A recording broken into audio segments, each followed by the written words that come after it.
Harry Potter and the Methods of Rationality by Eliezer Yudkowsky, based on the books Harry Potter by J.K. Rowling.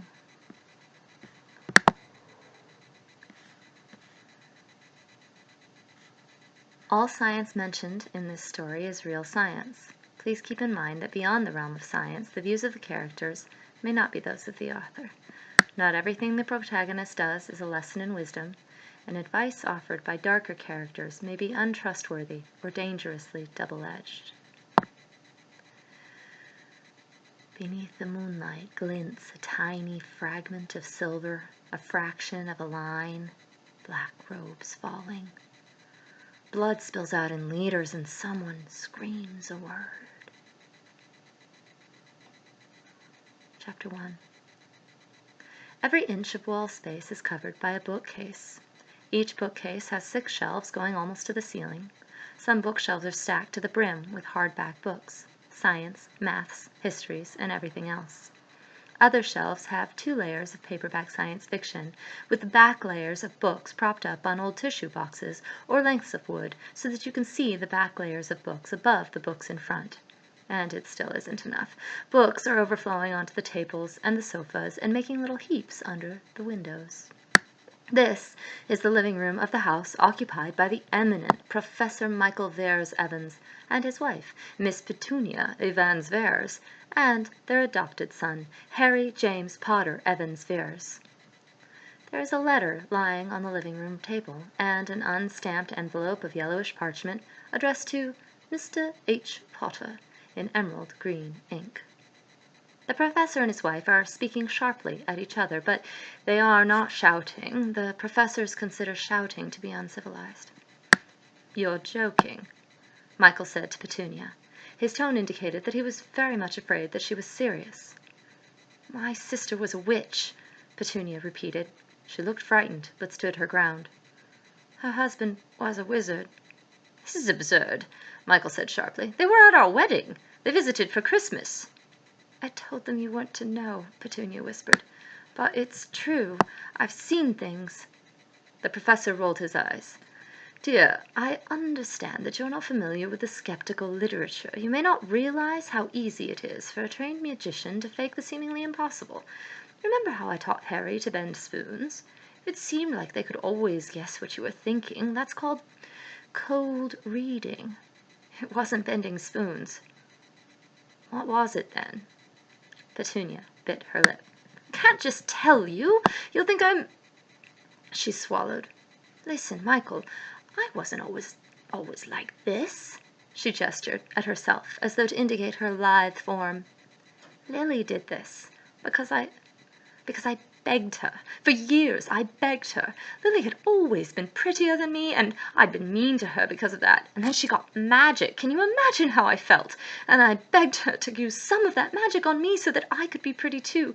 Even if I couldn't have her magic, at least I could be pretty." Tears were gathering in Petunia's eyes. "And Lily would tell me no, and make up the most ridiculous excuses, like the world would end if she were nice to her sister, or a centaur told her not to. The most ridiculous things, and I hated her for it. And when I had just graduated from university, I was going out with this boy, Vernon Dursley. He was fat, and he was the only boy who would talk to me, and he said he wanted children, and his first son would be named Dudley. And I thought to myself, what kind of parent names their child Dudley Dursley? It was like I saw my whole future stretching out in front of me, and I couldn't stand it. I wrote to my sister and told her that if she didn't help me, I'd rather just—" Petunia stopped. "Anyway," Petunia said, her voice small, "she gave in.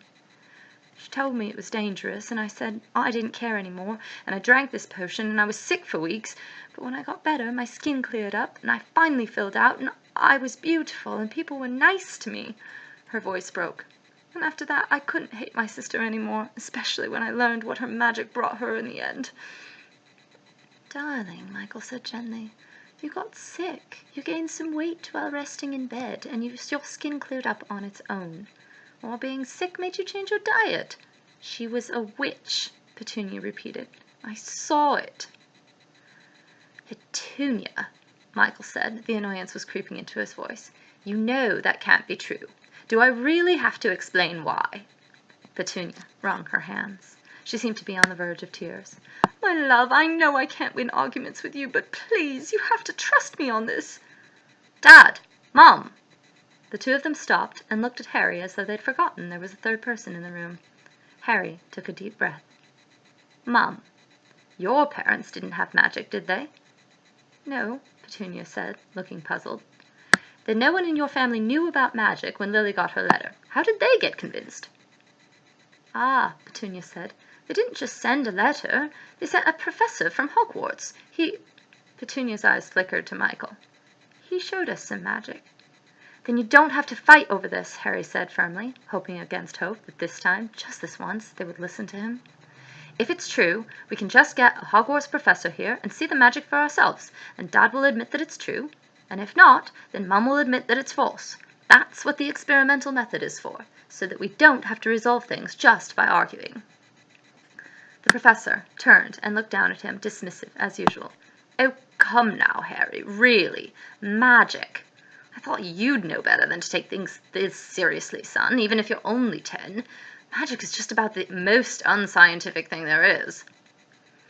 Harry's mouth twisted bitterly.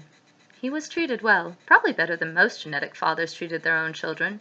Harry had been sent to the best primary schools, and when that didn't work out, he was encouraged to study whatever caught his attention. He was provided with tutors from the endless pool of starving students, bought all the books that caught his fancy, sponsored in whatever maths or science competitions he entered.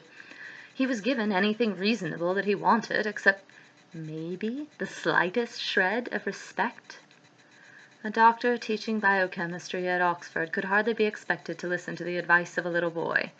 You would listen to show interest, of course. That's what a good parent would do. And so if you conceived of yourself as a good parent, you would do it. But take a 10-year-old seriously, hardly. Sometimes Harry wanted to scream at his father. "Mom," Harry said, "if you want to win this argument with Dad, look in Chapter 2 of the first book of the Feynman Lectures on Physics. There's a quote there about how philosophers say a great deal about what science absolutely requires, and it is all wrong, because the only rule in science is that the final arbiter is observation, that you just have to look at the world and report what you see. Off the top of my head, I can't think of where to find something about how it's an ideal of science to settle things by experiment instead of arguments." His mother looked down at him and smiled. "Thank you, Harry. But—" Her head rose back up to stare at her husband. "I don't want to win an argument with your father. I want my husband to listen to his wife, who loves him, and trust her just this once." Harry closed his eyes briefly. Hopeless. Both of his parents were hopeless. Now his parents were getting into one of those arguments again, one where his mother tried to make his father feel guilty and his father tried to make his mother feel stupid. "I'm going to go to my room," Harry announced. His voice trembled a little bit. "Please try not to fight too much about this, Mum, Dad. We'll know soon enough how it comes out, right?" "Of course, Harry," said his father, and his mother gave him a reassuring kiss, and then they went on fighting while Harry climbed the stairs to his bedroom. He shut the door behind him and tried to think. Funny thing was, he should have agreed with Dad. No one had ever seen any evidence of magic, and according to Mum, there was a whole magical world out there. How could anyone keep something like that a secret? More magic?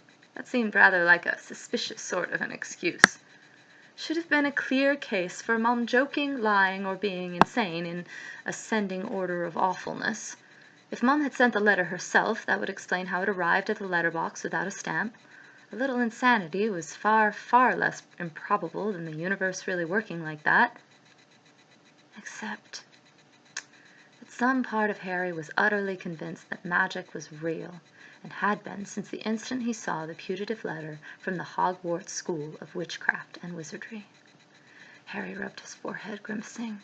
"Don't believe everything you think," one of his books had said. But this bizarre certainty? Harry was finding himself just expecting that, yes, a Hogwarts professor would show up and wave a wand and magic would come out. The strange certainty was making no effort to guard itself against falsification, wasn't making excuses in advance for why there wouldn't be a professor, or the professor would only be able to bend spoons. Where do you come from, strange little prediction? Harry directed the thought at his brain. Why do I believe what I believe? Usually Harry was pretty good at answering that question, but in this particular case he had no clue what his brain was thinking. Harry mentally shrugged.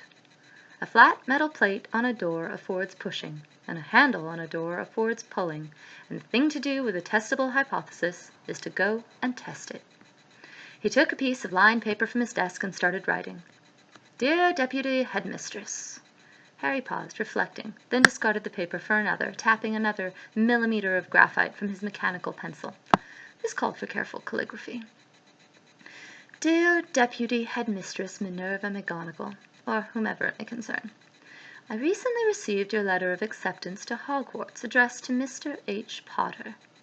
You may not be aware that my genetic parents, James Potter and Lily Potter, formerly Lily Evans, are dead. I was adopted by Lily's sister, Petunia Evans Ferrars, and her husband, Michael Ferrars Evans.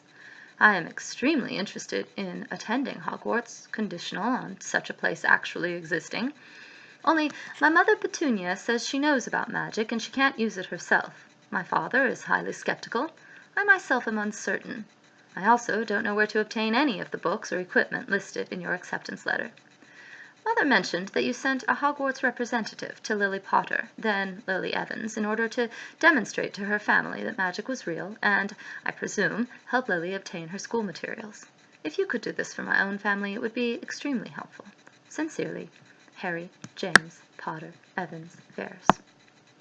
Harry added their current address, then folded up the letter and put it in an envelope, which he addressed to Hogwarts.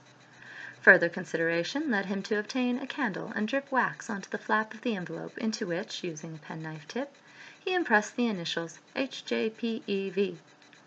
If he was going to descend into this madness, he was going to do it with style. Then he opened his door and went back downstairs.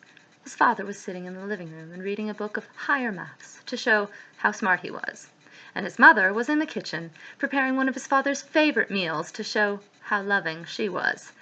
It didn't look like they were talking to one another at all. Scary as arguments could be, not arguing was somehow much worse. Mom, Harry said into the unnerving silence, I'm going to test the hypothesis.